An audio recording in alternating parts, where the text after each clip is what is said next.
پر ناصر بھٹ نے مقدمات ختم کرانے کا وعدہ کیا۔ اب مجھے اور خاندان کو قتل کرنے کی دھمکی آمیز فون کالز آ رہی ہیں۔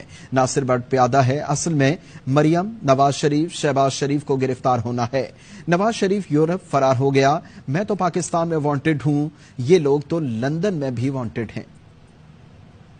آپ کو پولیس بالکل پیسہ بھی کسی نے دیا ہو، کسی نے آفر نہیں کی، ہاں رابطہ ضرور نے کیا قیادت کی طرف سے کہ آپ اپنے موقف سے پیچھے ہٹ گئے۔ بٹ صاحب نے یہ وعدہ کیا کہ یہ کام ہو جائے گا تو ایک ہی پلین میں آپ میاں صاحب پاکستان جائیں گے، آپ کو پولیس بالکل نہیں پوچھے گی، آپ کے سارے مقدمات ختم ہو جائیں گے اور ہم ادھر میاں صاحب کے ساتھ ان کی گاڑی میں گھومیں گے۔ بہت بڑا کرائم ہے اس کنٹری میں، تو اگر آپ کسی کرمنل ایکٹیویٹیز میں بیٹھے ہیں اور ادھر بعد میں مرڈر ہو جاتا ہے تو آپ دیکھتے ہیں تو آپ تو اس کا حصہ بن چکے ہیں۔ میں برابر کا شریک تو نہیں ہوں، میں نے نہ کر دیا، مگر میں پاکستان کے لیے کھڑا ہوں کہ اگر مجھے بھی ان کے ساتھ اندر جانا پڑتا ہے تو میں جانے کو تیار۔ کوئی نہ تو کوئی پیسہ انوالو ہے۔